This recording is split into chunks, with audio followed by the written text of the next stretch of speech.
वंदे मातरम राष्ट्रगीत हमारा, इसका भावार्थ और इसके बारे में थोड़ा सा जान लेते हैं। सबको पता है कि अब नेशनल सॉन्ग राष्ट्रगीत क्या है, वंदे मातरम है। ये वंदे मातरम ये 2 पदों में है जो राष्ट्रगीत के रूप में लिया गया है। और ये शुरुआत के ये जो 2 पद हैं, ये दोनों पद किसमें, संस्कृत भाषा में है।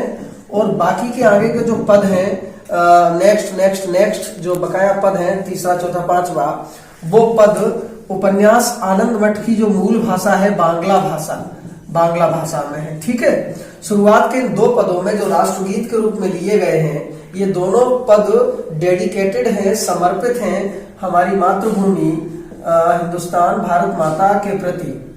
हिंदुस्तान यानी भारत माता को ये समर्पित है शुरुआत के दोनों पद। और ये राष्ट्रगीत, राष्ट्रगान का जब फैसला हो रहा था आफ्टर इंडिपेंडेंस, तो नेहरू जी और सारे लोगों के सामने ये आया कि राष्ट्रगान के रूप में किसे अडॉप्ट किया जाए। तो इसका भी नाम गया था वंदे मातरम का। तो वंदे मातरम का जो एक मुस्लिम बाहुल्य जो एक मेजोरिटी थी, तो दे अपोज्ड, उन्होंने इसका विरोध किया। क्यों किया कि इसका स्टार्टिंग के जो 2 स्टेंजा, 2 जो पद हैं, वहां तो भारत माता का वर्णन है, ठीक है, प्रशंसा है, उसकी स्तुति है भारत माँ की। उसके बाद के जो पद हैं उनमें दुर्गा माँ और देवी देवताओं का चित्रांकन और उनका जो है कि उनका ही जो है कि गुणगान है। तो मुस्लिम मेजोरिटी और अदर टाइप के लोगों ने इसका विरोध किया। तो जनगण मन को राष्ट्रगान के रूप में लिया गया और राष्ट्रगीत के रूप में वंदे मातरम को लिया गया। वंदे मातरम को गाने का जो आधिकारिक समय, ऑफिशियल टाइम है, वो 65 सेकेंड यानी कि 1 मिनट 5 सेकेंड है। और उधर बात करें राष्ट्रगान की, जनगण मन, तो जनगण मन को गाने में कितना 52 सेकेंड का टाइम लगता है पूरा। और जो फर्स्ट स्टेंजा है जनगण मन का, जिसे शॉर्ट कहते हैं, जनगण मन का रूप राष्ट्रगान का, नेशनल एंथेम का, उसको गाने में 20 सेकेंड का समय लगता है। ठीक बात है। दोनों ही जनवरी 1950 में अडॉप्ट, स्वीकृत किए गए थे राष्ट्रगान और राष्ट्रगीत के रूप में। अब आनंद मठ और राष्ट्रगीत की बात कर लेते हैं। तो ये राष्ट्रगीत, इसके कौन है रचयिता, बंकिम चंद्र चटर्जी। बंकिम चंद्र चटर्जी, चटर्जी इनका सरनेम था। और चट्टोपाध्याय भी लिखा मिलता है, चट्टोपाध्याय। ठीक बात है। तो ये हो गए इसके राइटर। अब बंकिम चंद्र ने ये राष्ट्रगीत के रूप में जो लिया गया ये पूरा गीत, ये 4-5 पदों का, ये सारे पद एक गीत के रूप में उनके उपन्यास आनंद मठ में वर्णित है। अब आनंद मठ क्या है, उपन्यास है किसका, बंकिम चंद्र चटर्जी का है। किस भाषा में है, बांग्ला भाषा में है। ठीक है।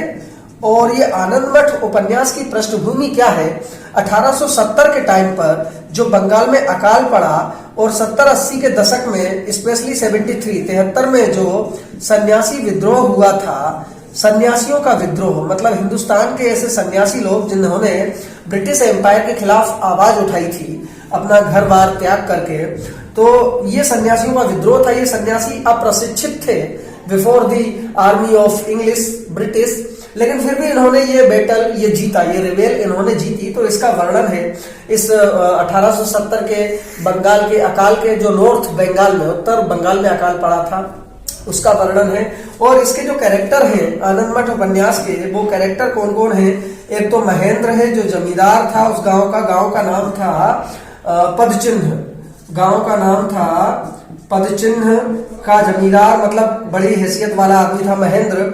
उसकी पत्नी का नाम होता है कल्याणी और इन दोनों की एक बच्ची होती है, बच्ची का नाम सुभाषिनी, 4 अक्षर का कोई नाम था, सॉरी अभी दिमाग में नहीं आ रहा, अभी बताऊंगा। तो इनकी बच्ची होती है।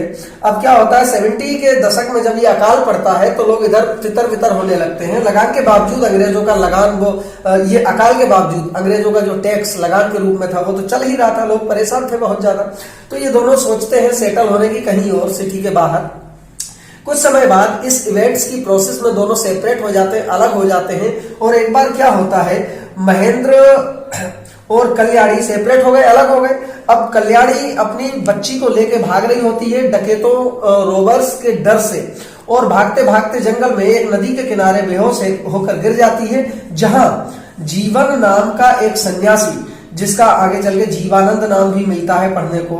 जीवानंद दरअसल जब वो आश्रम में सदस्य बन गए थे वो जीवन, तो जीवानंद ने कल्याणी को हेल्प की, अपने साथ ले गए। इनकी बच्ची को पालन पोषण के लिए, मतलब स्टार्टिंग में अपनी बहन को दे दिया और कल्याणी को आश्रम में ले गए। और इधर महेंद्र की रक्षा किसने की, भवानंद, ये भवन नाम था इसका, मूल नाम था भवन, और आश्रम व्यवस्था ग्रहण करने के बाद भवानंद हो गए। भवानंद ने महेंद्र की मदद की।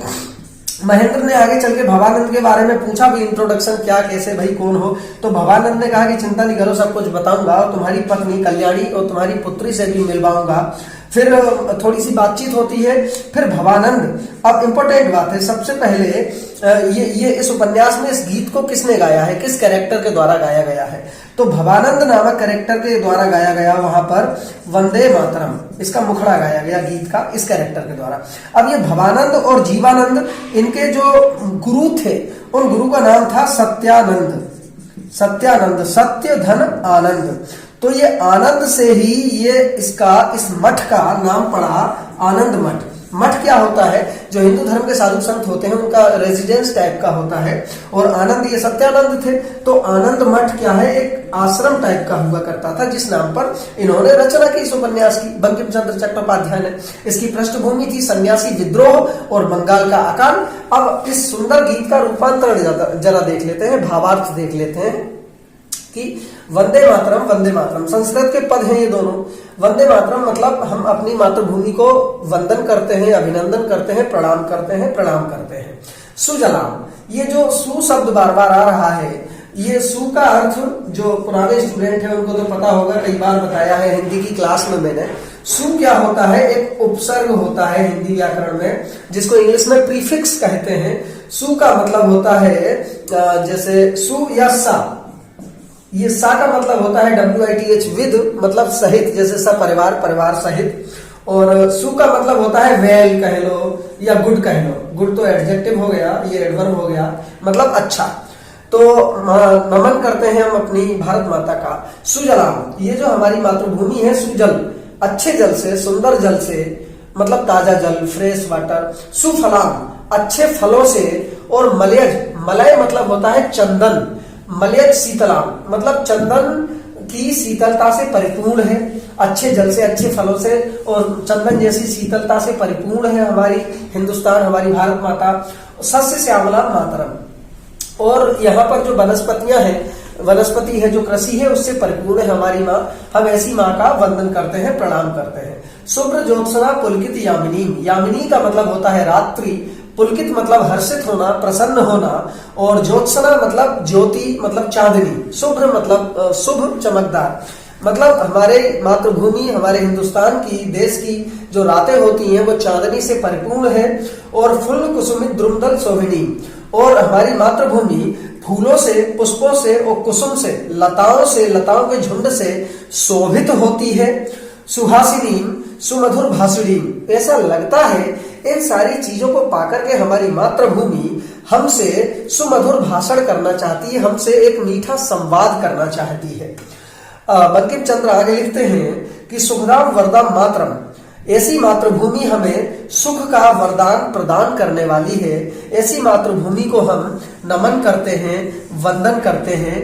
ये इसका अनुवाद हो गया वंदे मातरम का। और वंदे मातरम, आनंद मठ और राष्ट्रगान, राष्ट्रगीत की और थ्योरी लेकर के हम जल्दी ही आपके सामने आने वाले हैं। और कमेंट्स में बता दिया करो कोई और रिक्वायरमेंट हो आप लोगों की, या कुछ अच्छा लगा हो, कुछ गलत लगा हो, तो बहुत अच्छा होगा, मुझे भी हिंट मिलती रहेगी। Okay, thank you.